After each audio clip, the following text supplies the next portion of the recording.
As a kid, I used to watch this show called Flight 29 Down. It was basically Lost, but for kids. Well, minus all the crazy island stuff. Also, it had Corbin Bleu. I'm still really into these kind of stories.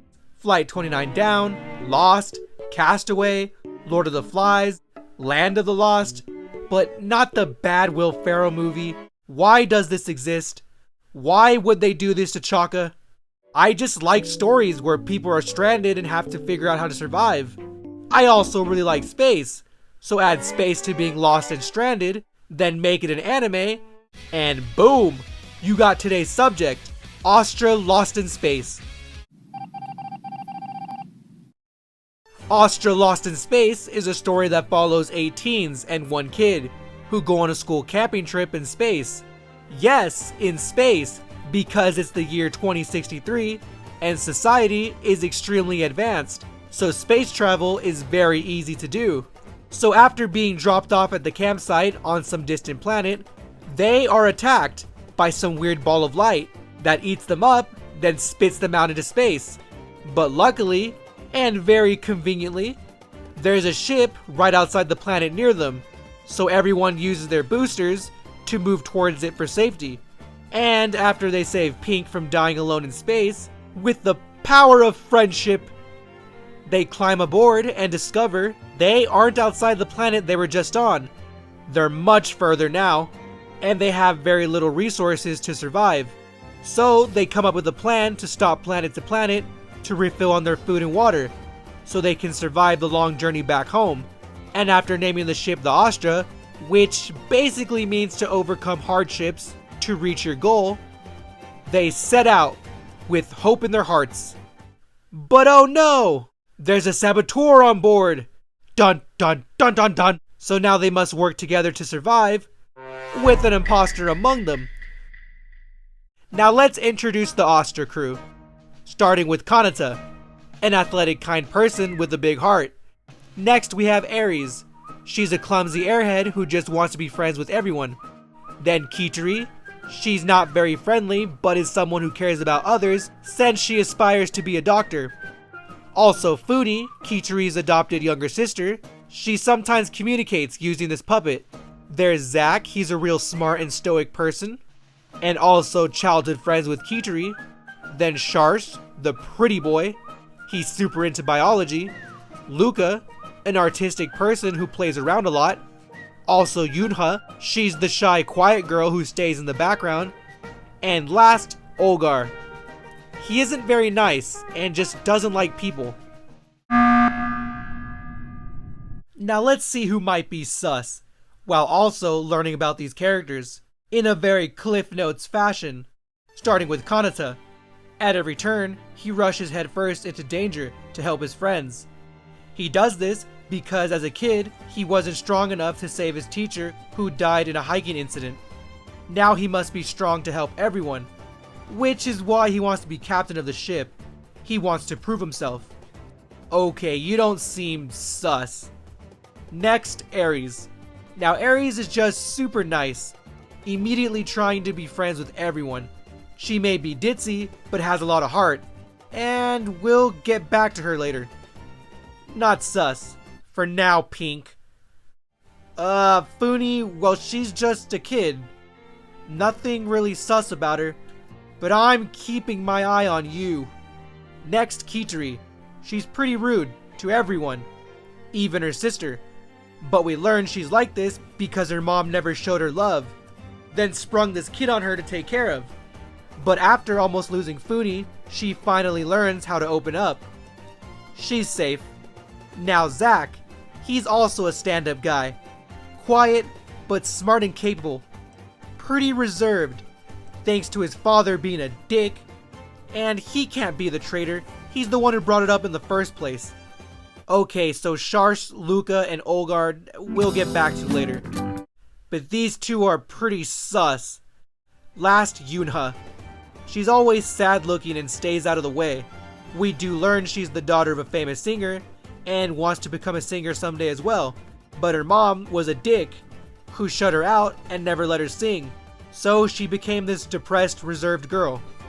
But her singing does bring the crew back to life. So for that, she's not sus.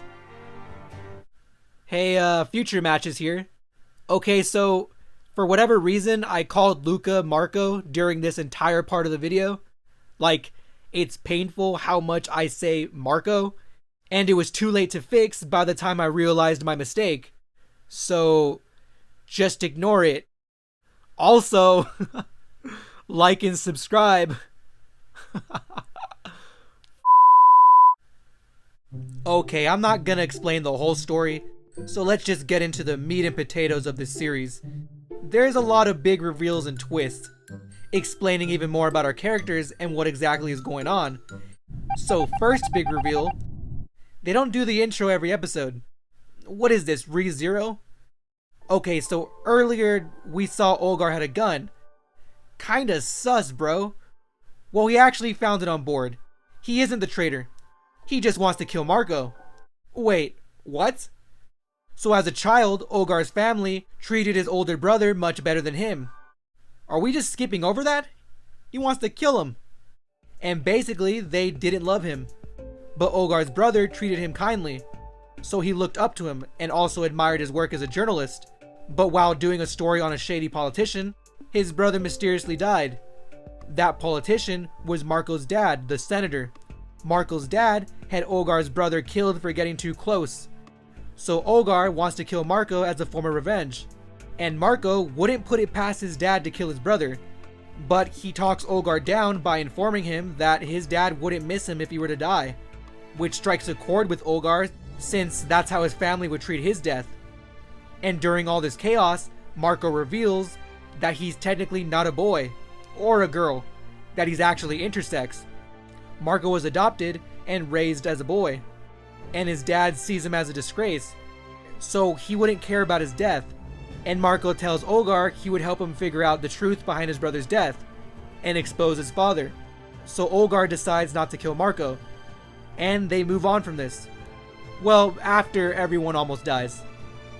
Next episode, Ares points out she doesn't remember Shars from their class, which is a little weird. And after trying to gaslight her, it's revealed that Shars lived in a district called Vixia, a place that still has monarchs and nobles.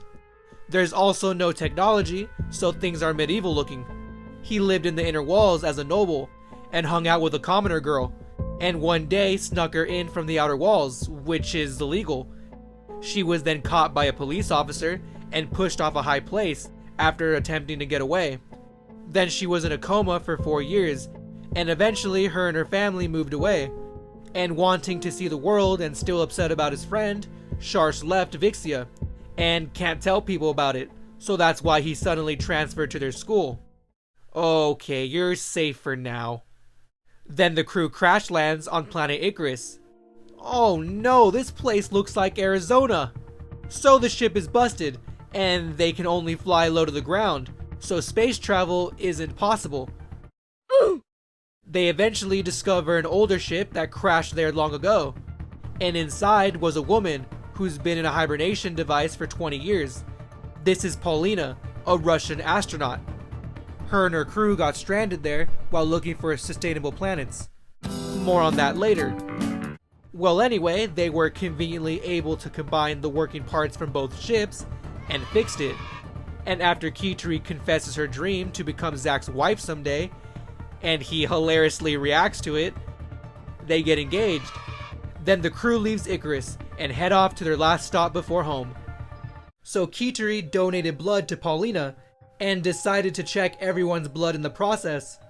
She then discovered her and Funi have the exact same blood, which is weird because she's supposed to be adopted, but also not that weird since they look exactly the same. Then later Zack conducts further research to find out if they're actually related, and turns out they're identical in every way. Wait, so she's a clone of Kitari? Then Zack and Kanata big brain this some more and figure out they're all clones. What? What a twist! So they gather the crew to fill them in on the truth that they're all clones of their parents. Well, actually they're originals. And this is also why they were all treated like They never cared for them. They had them cloned so they could take over their bodies and live longer. And then we get confirmation on this discovery because it cuts to the originals discussing their plans to have them all killed. Cloning was made illegal, so they had to get rid of the evidence, which was them. So the originals created that ball of light to get them stranded in space. What? But Ares' mom seems to actually care for her, and they look nothing alike. So maybe she's not a clone? I don't know, man.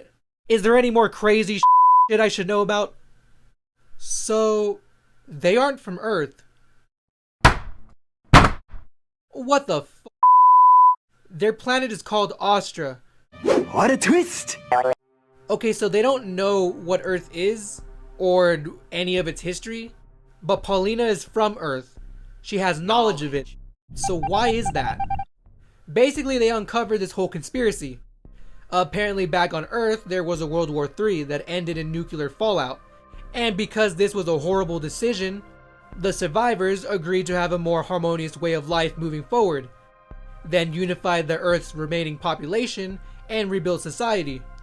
But then an asteroid coming towards Earth was discovered, so they created artificial wormholes to move humanity quickly.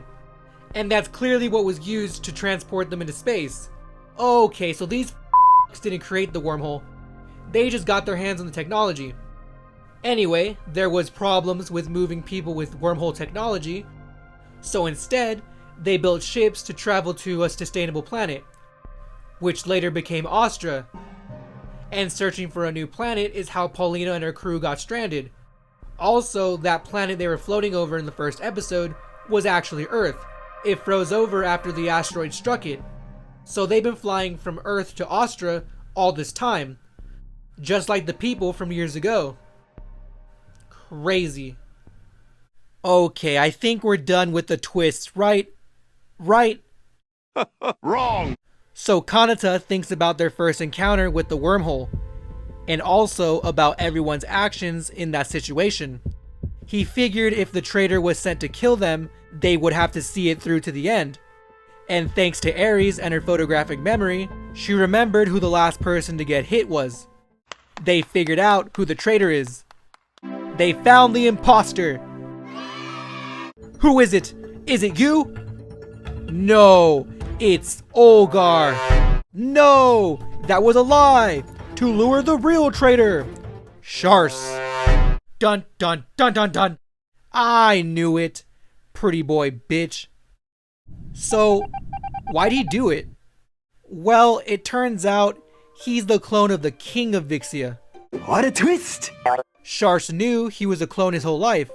He was ordered to stay hidden until his original merges with him, to ensure a longer rule as king. His whole life, Shars was just a tool to help the king live longer. And when cloning was made illegal, Shars was now useless, then was thrown in a dungeon to die. But then later, the king orders him to kill the other clones and himself, to hide his involvement in the cloning plans. And Shars obeys the order so he can feel useful. To him, it's the highest honor to die for his king. Well, things have changed. Shars wants to save Ares. Why? Well, turns out she's the clone of the king's daughter. What a twist! Times like 14. So Shars' friend that died was actually Ares' original, Princess Seda. The king wanted her to be cloned, despite her being super against it. She turned it down on many occasions, but he cloned her anyway. She then had her handmaid run away with the baby, for safety. And before they left, Seda named the baby Ares. So then the king had her assassinated for smuggling a clone into the outside world. This was heartbreaking for Shars, because he looked up to Seda and loved her like a sister. And after seeing Ares, he knew right away she was her clone. So Shars changed the plan to only save Ares, so he can bring her home and make the king happy. The king's happiness. He had his only daughter killed. Then Kanata helps Shars face the pain he's bottled up, his grief and anger towards the king. He convinces Shars to call off his plans and return home with them, so they can turn in their originals and live happily ever after. And then Kanata loses his arm after stopping Shars from killing himself.